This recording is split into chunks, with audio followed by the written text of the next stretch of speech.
Welcome to the arena. My name is Greg Sindelar, and today we are joined by Representative Cole Hefner of East Texas, or as I like to say, the man with the best hair in Texas. Thank you. I get you off tilt there. A little bit.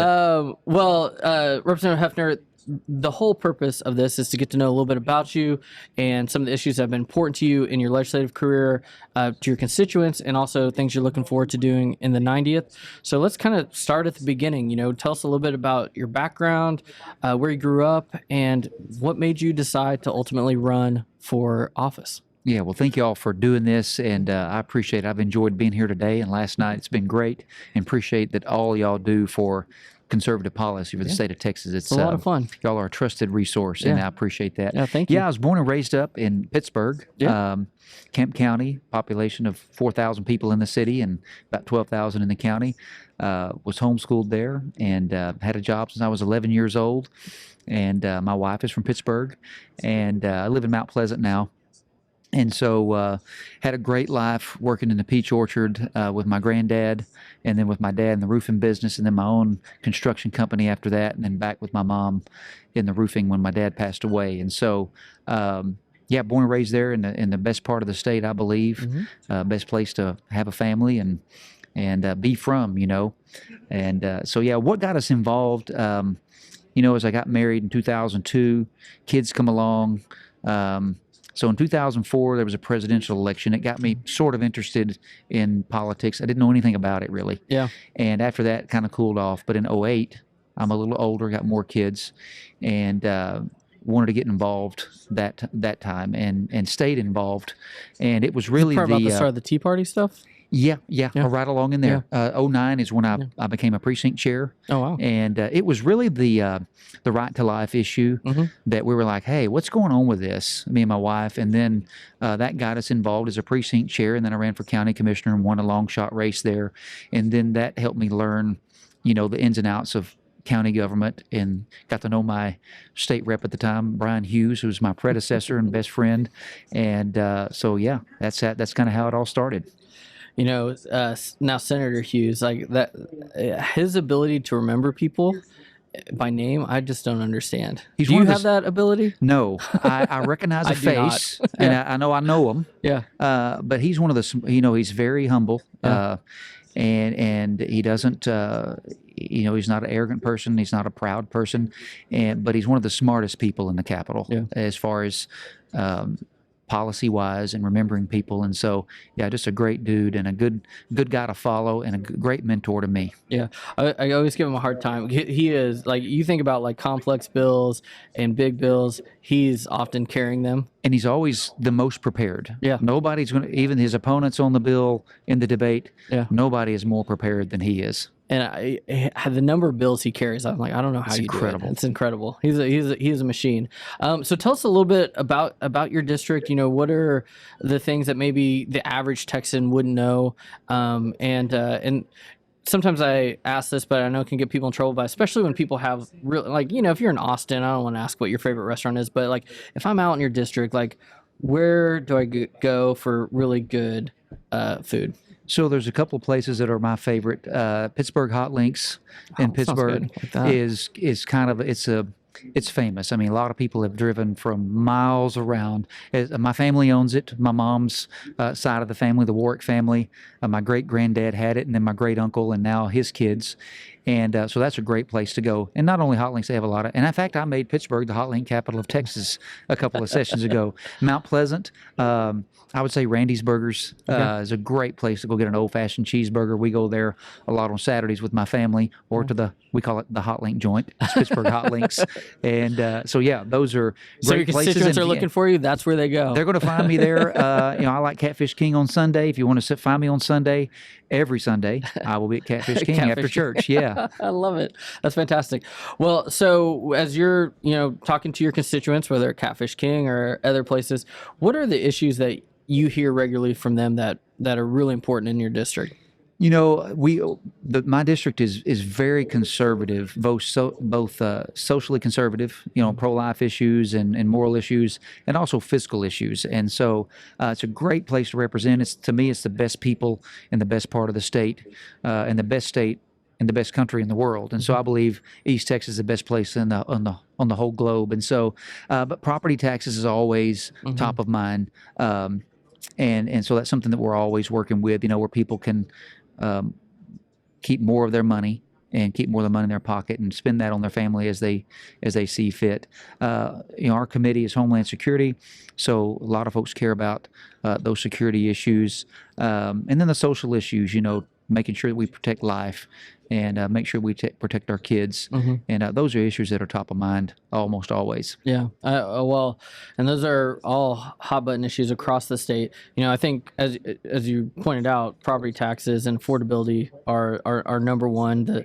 At lunch today, the speaker said that this will be a property tax session. I think he's made the lieutenant governor talked about it. The governor's talked about it.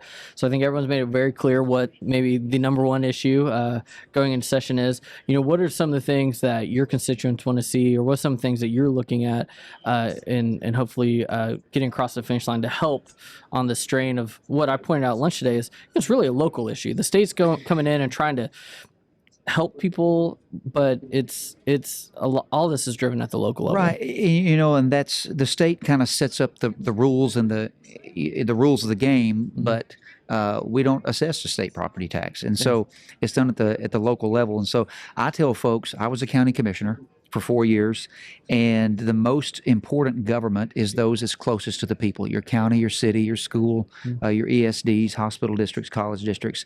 And that's where policies made that most directly impacts families. And so I encourage people, go to your commissioners, ask them questions, ask about what they're doing with those dollars. You may find that you support everything they're doing. You may find that there's some things that they could be doing better, but to have that dialogue and to be informed on what counties are doing. And we live in a conservative part of the state. Our local governments, we don't have the big spending and the anti-police and prosecutors not doing their job. Someone who lives in Austin, I would kill. Yeah, we don't have those problems. We have some of the best DAs, the best county sheriffs, the best law enforcement, the best local government there is. You will not hear me criticize my local government, and because they're doing a pretty good job. Yeah. And nobody's perfect, but they're doing a pretty good job. So I think a lot of it is just people being engaged. And so I always encourage that at the local level: get engaged and get to know your local officials and talk to them, and hold them accountable, and then hold us accountable too. Everybody needs accountability. We'll all run off in the ditch if we're not held accountable. And but yeah, getting involved locally is vital. Yeah, I think accountability is such a important word on that. As humans, naturally, we always are trying to avoid accountability, but when you have that, it helps you stay on the straight and narrow and do the right things, which, you come to Austin to do those but engaging at the local level, I just wish we could get more and more people. And when I go speak to groups, I'm always telling them it's great you're coming to Austin and we need you here in Austin and don't stop coming, but please also go to your local city council meetings, county commissioner meetings, school board meetings, etc. And I'll tell you, Greg, as a commissioner and as a state rep, I light up when people say, "Hey, Cole, I heard so-and-so. What's going on there? Or what are y'all doing about this?" I like to talk about what we're doing because we're doing good things here. We're not perfect, and we don't always get everything of what we want. I mean, if I was King Cole, I could get all this stuff done. But I like to be asked. I like the conversation. We just did the panel discussion upstairs, and the back and forth dialogue is where I thrive. That's what I really like to do, where I can really explain to people more though than me giving a speech. I'd rather have that conversation back and forth. And so I like it when people reach out to me, and I think people will find that their local officials will appreciate that as well. Yeah. To have people reach out to them, become informed on the issues, and have that dialogue. Yeah, I think you're right. So as an elected official, what have you found to be the most rewarding part of your job? Right? Because it's not the pay. We know that. There's the most rewarding part. We passed a bill that would help police officers when they have to take severe action in their duties. And some of our liberal cities, including Austin, have weaponized some archaic laws and kind of taken them out of context. And there was a law enforcement officer that was cleared by his actions based on the bill that we passed. It clarified some things. And so you see that, to see the effects of the bills that we pass is the most, one of the most rewarding thing. There's another thing that a lot of people miss. We're here for 140 days, and that's where the policy discussions, that's where the news cycle goes, that's where our social media, man, we're down here beating the drum, we're doing this, we're doing that. Yeah. But the 18 months that we're at home, there's a real job to do here. There's people that need driveway permits and help with state agencies. Yeah. And so to be able to be that liaison between the people and the agency, that maybe the agency missed them, maybe the agency's out of line, and we get to step in and go, hey, my people aren't being done right here. Yeah. And to get things fixed that should be fixed. To me, that's where I focus my office. And I've told my office, we want to be a constituent, service-minded office. We work for the people. And so that's where our main focus is. And then, the policy and everything will be here when we get here. There's a lot of serious stuff to work on, but there's that whole job to do when you're out of session. Yeah. And I think some politicians miss that. Yeah.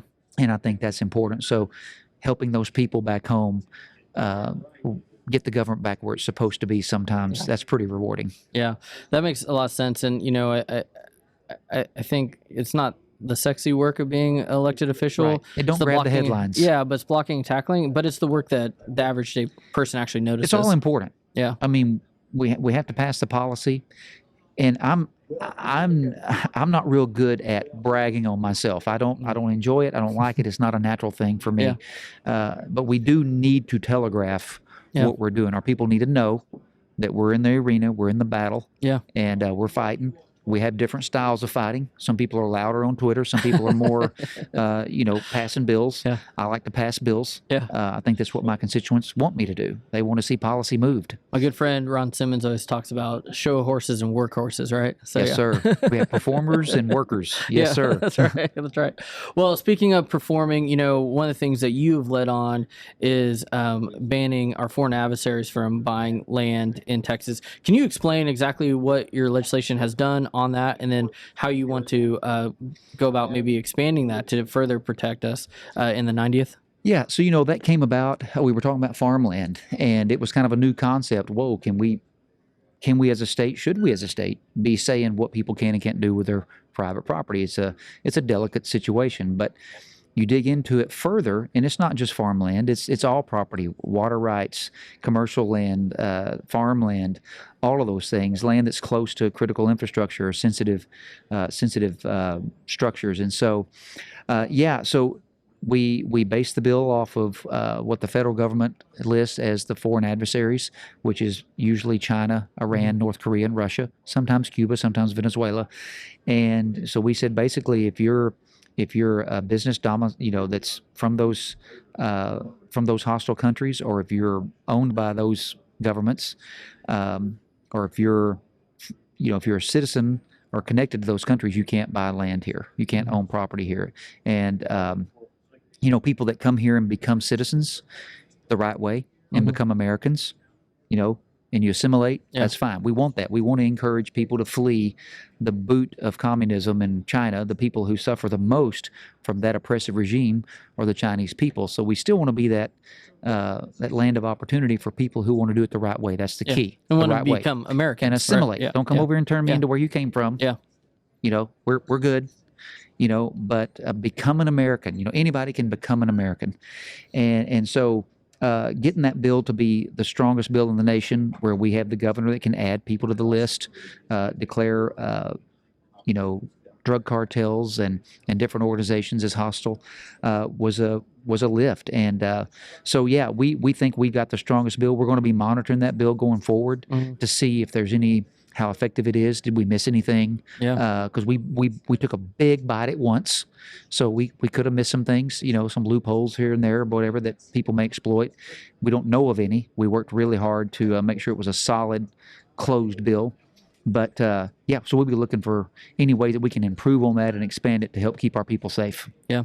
Well, and speaking of safety, at lunch, talked a little bit to the speaker about this, about, it's not just about can people afford their lives, they also want to feel safe in their communities. And you're at the forefront of ensuring that, especially if you look at the influx we had the last 4 years of the Biden administration. Luckily, that's changed a lot, but so many unknown legal immigrants have come across. Oh, yeah. And there's been requisite crime, et cetera, that has come with some of that. What are the things that you're looking at? What are the things that we should be looking at if we, as TPPF or those of us out, who are engaged, that we should be talking to other elected officials about and ensuring that we are protecting our U.S. citizens from some of the bad policies of the previous admin? Yeah, it's a when we took this committee over, there was an interim committee created, I guess, 2 years ago. Man, time flies. And the committee, Homeland Security and Public Safety, it's now, and Veterans Affairs. It used to be it was Second Amendment things, border security operations, and police. We oversee police and TDM and things like that. But it's rapidly becoming more of the security part, which is becoming a national security issue. Yeah. And so when you talk to the White House, which I've had several conversations with people that work at the White House and adjacent to the White House, this administration is eager to partner with our local law enforcement, state law enforcement, and state government, where we may have people in place. They can just come in with some resources and help fill those gaps. And so what we've been doing is saying, where are the gaps?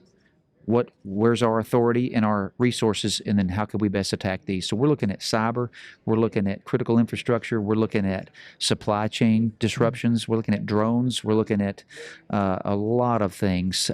We passed about 10 or 12 bills last session, a package that had to do with protecting us from foreign adversaries. From the land bill was kind of the big one, to we banned lobbyists from lobbying for foreign adversaries. Yeah. We banned our state retirement funds from being invested in foreign investments, protecting our DNA data so that it's not exploited by, people will take that DNA data and then go test, bioweapons on it. Yep, it's crazy stuff, scary stuff. Yeah. And so,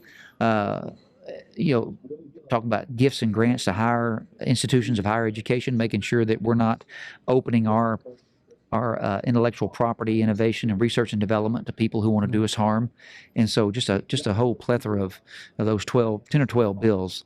And so we're going to start the interim process here in a few weeks, and bringing in subject matter experts. Texas Public Policy Foundation will be there. We'll be right front and center, and seeing what we can do further. And I'm excited about what we've got coming up. Yeah. And are there a lot of ties? Obviously, one of the biggest issues that continues to pop up is, whether you look at Sharia law, Epic City, Islamism, and its effect on the state, and its how it's antithetical often to Western civilization. Mm-hmm. But there's obviously a lot of ties because there's a lot of funding coming from terror networks and other things. So do you see a lot of ties? Are there things that you're looking at specifically related to that, or is it all kind of like go into the same bucket? I think it's both. Yeah. I think it's both. We have the Constitution as a supreme law of our land. We passed a bill in 2017 to clarify that judges couldn't use any kind of Sharia to usurp or to trump any of our current laws. But we're looking for ways to strengthen that, to further clarify that, to make sure that those things are not being used in our society, because it's not compatible with the way we work our Judeo-Christian values and the way that the inalienable rights that we believe come from God. And it's our role to protect those rights. Where in Sharia, somebody else is telling you how to live and what your rights are. Yeah, that's right. And in other forms of government as well. So, yeah, that's something we'll be taking an aggressive approach at. I'm sure some other committees that have that purview, maybe JCJ and others. Chairman Leach is him. He's a great member of the House and a great leader on issues like this. And so, yeah, we're looking at everything, and we're going to be aggressive and coming in hot on this stuff. Yeah. It's funny when I go around the state, I hear about property taxes and I hear about that. That's correct. My district as well.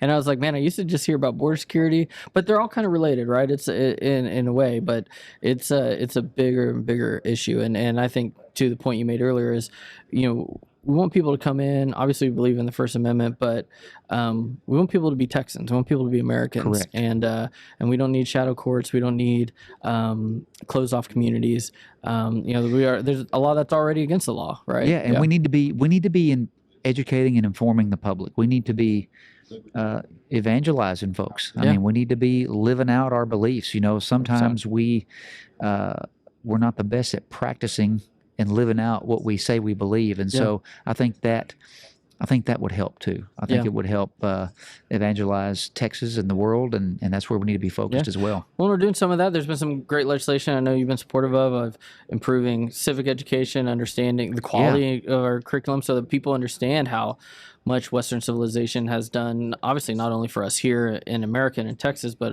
across the world. And so I think the more we can do that, obviously the work happening on the higher ed reform side, that's ensuring that a lot of that's happening. You talked about the funding that has kind of corrupted some of these institutions and detangling from Confucius Institutes and other areas. Exactly. Yeah, it's really important.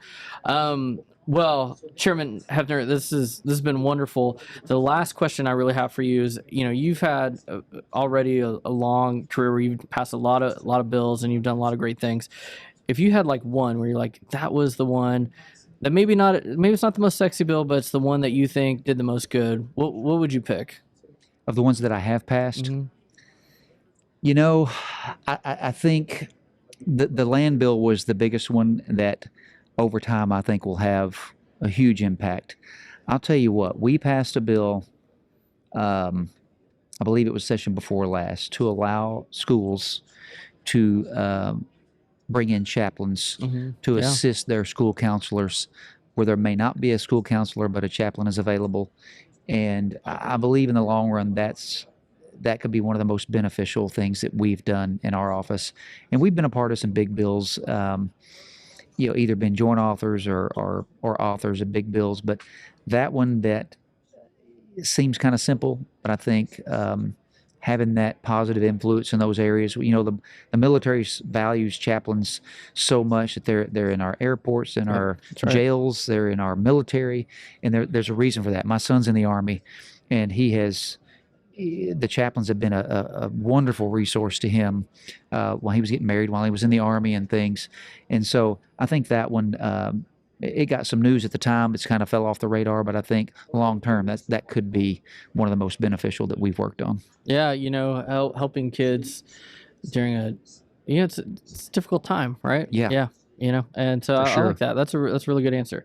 Well, Chairman Hefner, thank you so much for joining us. Thank you for being such a good, policy partner with us at TPPF. I know we're going to do a lot of work as we talked about in the 90th together, but it's been a fun several sessions working alongside you. So thank you. I appreciate that. And I don't want to put a bow on this. I'd like to say what y'all do is important. We have so many outside sources that are putting pressure on the system, on the process that we have down here, and some of it for profit. And so somebody like TPPF that is here for the policy, that is trusted and here for the right reasons is vitally needed. We need that. We need that positive, rightward pressure that's honest and policy focused. And so we can't be an expert in all the fields. Yeah. And so we desperately need people that we can trust to be experts in those many fields that we work on, so that helps us make better decisions in what we're doing in the Capitol. And so thank y'all for what you do.